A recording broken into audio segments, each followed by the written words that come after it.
Assalamualaikum warahmatullahi wabarakatuh. Salah satu mitos yang paling bertahan lama dalam sejarah manusia adalah yang berkaitan dengan raksasa. Di hampir setiap peradaban dan budaya besar di dunia, ada kisah tentang raksasa kuno. Mereka digambarkan sangat besar dan kuat serta diyakini membangun banyak situs besar. Sebagian besar mitos tentang raksasa tetaplah mitos. Selama beberapa generasi, para sarjana dan sejarawan mencoba mewujudkan mitos-mitos ini. Mereka berupaya menemukan beberapa bukti bahwa raksasa benar-benar ada. Upaya mereka diselimuti teka-teki. Ada cerita tentang kerangka raksasa yang digali dan banyak legenda lisan yang menunjukkan keberadaan mereka. Namun, semuanya entah bagaimana, secara misterius, menghilang, atau disimpan rapat-rapat. Jadi, apa kebenarannya? Apakah raksasa benar-benar hidup dalam sejarah kuno? Sebelum berlanjut, jangan lupa dukung terus channel kami. Alvin Nada Record.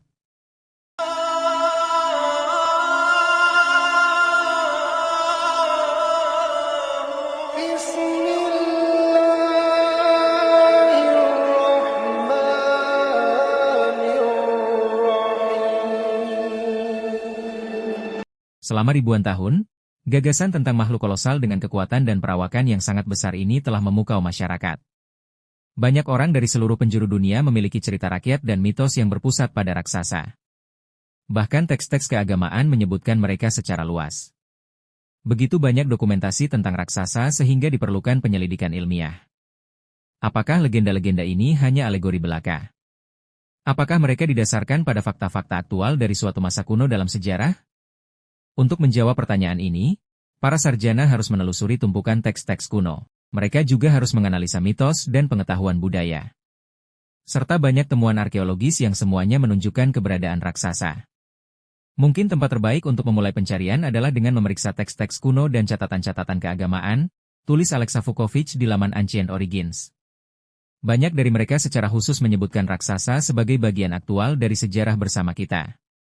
Salah satu penyebutan yang paling terkenal berasal dari Alkitab, yang menyebutkan makhluk-makhluk yang dikenal sebagai Nephilim. Pada waktu itu ada raksasa-raksasa, Nephilim, di bumi. Dan juga setelah itu, ketika anak-anak Allah menghampiri anak-anak perempuan manusia, dan perempuan-perempuan itu melahirkan anak bagi mereka, maka mereka menjadi orang-orang perkasa di zaman purbakala, orang-orang yang kenamaan. Ayat ini, dikombinasikan dengan referensi lain seperti yang ada dalam kitab Henoch, teks Yahudi Apokrif. Dalam kitab tersebut, disebutkan keberadaan makhluk-makhluk dengan ukuran dan kekuatan yang sangat besar pernah hidup di bumi. Kitab ini membahas hal-hal lebih jauh, menggambarkan mereka sebagai keturunan malaikat tertentu yang turun ke bumi. Mereka kemudian kawin dengan wanita di bumi. Keturunan yang dihasilkan adalah makhluk-makhluk dengan perawakan raksasa dan kekuatan besar. Konon keberadaannya saja telah menyebabkan kerusakan dan kekerasan di seluruh dunia. Keadaan ini akhirnya mendorong terjadinya banjir ilahi dalam Alkitab. Banjir menjadi cara untuk membersihkan bumi dan memulai yang baru. Peradaban Mesopotamia mewariskan kepada generasi mendatang, Epik Gilgamesh. Epik Gilgamesh adalah salah satu karya sastra tertua yang masih ada di dunia. Gilgamesh sendiri digambarkan sebagai raksasa dengan kekuatan luar biasa. Ia mungkin mengisyaratkan hubungan yang telah lama hilang dengan ras makhluk berukuran besar. Selain itu, ada Mahabharata dan kitab suci Hindu lainnya menyebutkan makhluk berukuran raksasa. Di sana, raksasa memainkan peran penting dalam pertempuran kosmik. Raksasa-raksasa ini dikatakan memiliki kekuatan manusia super dan sering digambarkan sebagai penjaga rahasia atau harta karun yang kuat. Namun, sangat penting untuk dicatat bahwa tema raksasa tidak terbatas pada satu budaya. Kisah raksasa bisa ditemukan di berbagai budaya dan peradaban. Misalnya, dalam mitologi Yunani yang terkenal, ada Titan. Mereka adalah raksasa purba yang menguasai bumi sebelum kedatangan dewa-dewa normal dari Olympus. Karena ukuran tubuh dan kekuatan yang besar, mereka adalah musuh yang sulit untuk ditumbangkan. Meskipun demikian, para dewa akhirnya mengalahkan mereka. Dewa Olympus mengakhiri keberadaan raksasa dalam pertempuran klimaks yang dikenal sebagai Titanomachi. Kisah yang sangat mirip ada dalam mitologi Nordik kuno, yang berbicara tentang Jotnar, ras raksasa yang tinggal di Jotunheim. Seperti halnya para Titan, mereka juga terlibat dalam konflik sengit dengan para dewa manusia di Asgard. Namun, tidak semua dari mereka jahat, menurut mitos, dan banyak yang membentuk aliansi dan bahkan menikah dengan para dewa. Antara masyarakat Celtic, ada cerita tentang bangsa Fomoria, ras raksasa kuno yang merupakan musuh bebuyutan para permukim pertama Irlandia. Dalam mitos-mitos Irlandia, para raksasa ini akhirnya dikalahkan oleh Tuatha De Danann, ras makhluk yang lebih maju. Mereka adalah para dewa Irlandia pra-Kristen. Keberadaan bangunan megalitik seperti Nehruanghe dan Stonehenge telah memicu spekulasi tentang apakah makhluk raksasa tersebut dapat berperan dalam pembangunannya. Di antara penduduk asli Indian Amerika, ada juga cerita tentang raksasa. Suku asli Amerika Paiute memiliki sejarah lisan yang luas yang menceritakan tentang Sitecah. Mereka adalah ras raksasa berambut merah yang mendiami daerah yang sekarang menjadi negara bagian Nevada. Setelah menetap di daerah tersebut, penduduk asli pertama berperang dengan para raksasa ini, yang merupakan kanibal. Para raksasa Sitecah akhirnya menemui ajal mereka yang menyedihkan dalam perang ini. Jumlah mereka terus menyusut. Ras raksasa akhirnya menghilang ketika suku Paiute menjebak mereka yang terakhir di sebuah gua dan membakarnya, sehingga mereka kehabisan napas. Kisah ini semakin menarik dengan ditemukannya Gua Lovelock pada awal abad ke-20, tempat ditemukannya kerangka raksasa. Penemuan itu membuat sebagian orang percaya bahwa legenda tersebut benar-benar berdasarkan kenyataan.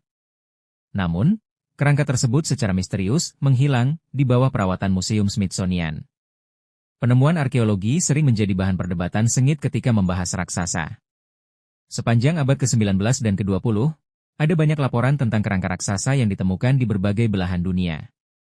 Surat kabar seperti New York Times menerbitkan artikel yang mengeklaim bahwa kerangka raksasa ditemukan selama penggalian di tempat-tempat, seperti di Wisconsin, Ohio, dan wilayah Appalachian, tambah Vukovic. Beberapa laporan menyebutkan kerangka yang tingginya berkisar antara 2,1 hingga 3,6 m, lengkap dengan struktur tulang kokoh yang tampaknya menopang bentuk manusia sebesar itu. Faktanya, ada ratusan penemuan seperti itu di Amerika, banyak yang didokumentasikan dengan foto. Namun, hampir semuanya didiskreditkan dan banyak yang diduga dihancurkan. Mengapa? Tidak seorang pun benar-benar tahu. Para sejarawan dan kalangan akademisi meragukan keberadaan raksasa. Arkeolog modern biasanya mengaitkan klaim tentang penemuan bukti-bukti ras raksasa dengan kesalahan sederhana. Tulang hewan dan fosil kuno yang salah diidentifikasi, tipuan, dan pernyataan berlebihan yang sederhana, ungkap Vukovic. Salah satu penemuan arkeologi yang paling penting yang sering dibahas tentang raksasa ditemukan di kota kuno Baalbek. Baalbek terletak di Lebanon modern. Ditemukan beberapa blok batu terbesar yang pernah digunakan dalam konstruksi, dengan yang terberat. Dikenal sebagai batu wanita hamil, batu itu berbobot lebih dari 1.000 ton. Sejarawan modern mengaitkan megalit ini dengan keahlian dan kemampuan canggih Kekaisaran Romawi. Namun ada yang berpendapat bahwa itu adalah bukti ras raksasa kuno. Bahkan, mereka menyatakan bahwa hanya raksasa yang dapat mengukir, memindahkan, dan menyusun batu-batu tersebut.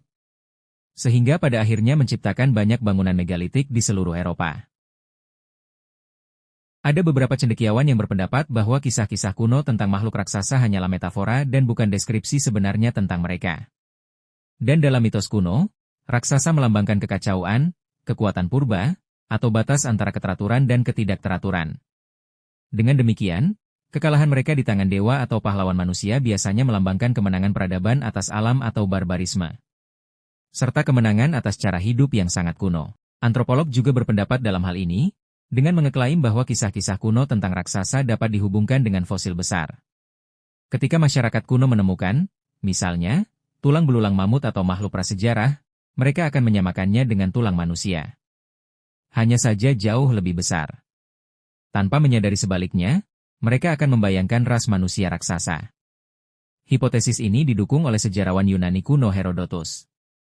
Dalam menyebutkan dalam Histories, Herodotus menyatakan bahwa orang Mesir menunjuk pada tulang-tulang besar sebagai bukti ras raksasa. Selain itu, interpretasi psikologis menganggap kisah-kisah raksasa sebagai ekspresi ketakutan dan keinginan manusia. Gagasan tentang makhluk yang lebih besar dari kehidupan mewujudkan kekuatan, intimidasi, dan hal yang tidak diketahui. Atribut-atribut ini mungkin telah dimasukkan ke dalam tradisi lisan sebagai kisah peringatan. Raksasa juga digunakan sebagai penjelasan untuk fenomena alam yang sulit dipahami oleh orang-orang kuno. Contoh yang bagus adalah mitologi suku Aztec. Mereka menyebutkan Cuinametzin, para raksasa yang tinggal di dunia sebelum mereka. Menurut suku Aztec, para raksasalah yang menciptakan kota terpenting mereka, Teotihuacan. Bila diterjemahkan, Teotihuacan berarti tempat manusia menjadi dewa. Namun karena para raksasa tidak memuja para dewa, mereka semua akhirnya dikalahkan. Para sejarawan dan kalangan akademisi meragukan keberadaan raksasa. Arkeolog modern biasanya mengaitkan klaim tentang penemuan bukti-bukti ras raksasa dengan kesalahan sederhana. Tulang hewan dan fosil kuno yang salah diidentifikasi, tipuan, dan pernyataan berlebihan yang sederhana, ungkap Vukovic. Salah satu penemuan arkeologi yang paling penting yang sering dibahas tentang raksasa ditemukan di kota kuno Baalbek. Baalbek terletak di Lebanon modern. Ditemukan beberapa blok batu terbesar yang pernah digunakan dalam konstruksi, dengan yang terberat, dikenal sebagai batu wanita hamil, batu itu berbobot lebih dari 1.000 ton. Sejarawan modern mengaitkan megalit ini dengan keahlian dan kemampuan canggih Kekaisaran Romawi. Namun ada yang berpendapat bahwa itu adalah bukti ras raksasa kuno. Bahkan, mereka menyatakan bahwa hanya raksasa yang dapat mengukir, memindahkan, dan menyusun batu-batu tersebut. Sehingga pada akhirnya menciptakan banyak bangunan megalitik di seluruh Eropa. Ada beberapa cendekiawan yang berpendapat bahwa kisah-kisah kuno tentang makhluk raksasa hanyalah metafora dan bukan deskripsi sebenarnya tentang mereka. Dan dalam mitos kuno, raksasa melambangkan kekacauan, kekuatan purba, atau batas antara keteraturan dan ketidakteraturan. Dengan demikian, kekalahan mereka di tangan dewa atau pahlawan manusia biasanya melambangkan kemenangan peradaban atas alam atau barbarisme. Serta kemenangan atas cara hidup yang sangat kuno. Menemukan, misalnya, tulang belulang mamut atau makhluk prasejarah, mereka akan menyamakannya dengan tulang manusia. Hanya saja jauh lebih besar. Tanpa menyadari sebaliknya, mereka akan membayangkan ras manusia raksasa. Hipotesis ini didukung oleh sejarawan Yunani kuno Herodotus. Dalam menyebutkan dalam Histories, Herodotus menyatakan bahwa orang Mesir menunjuk pada tulang-tulang besar sebagai bukti ras raksasa. Selain itu, interpretasi psikologis menganggap kisah-kisah raksasa sebagai ekspresi ketakutan dan keinginan manusia. Gagasan tentang makhluk yang lebih besar dari kehidupan mewujudkan kekuatan, intimidasi, dan hal yang tidak diketahui. Atribut-atribut ini mungkin telah dimasukkan ke dalam tradisi lisan sebagai kisah peringatan. Raksasa juga digunakan sebagai penjelasan untuk fenomena alam yang sulit dipahami oleh orang-orang kuno. Contoh yang bagus adalah mitologi suku Aztek. Mereka menyebutkan Cuinametzin, para raksasa yang tinggal di dunia sebelum mereka. Menurut suku Aztek, para raksasalah yang menciptakan kota terpenting mereka, Teotihuacan.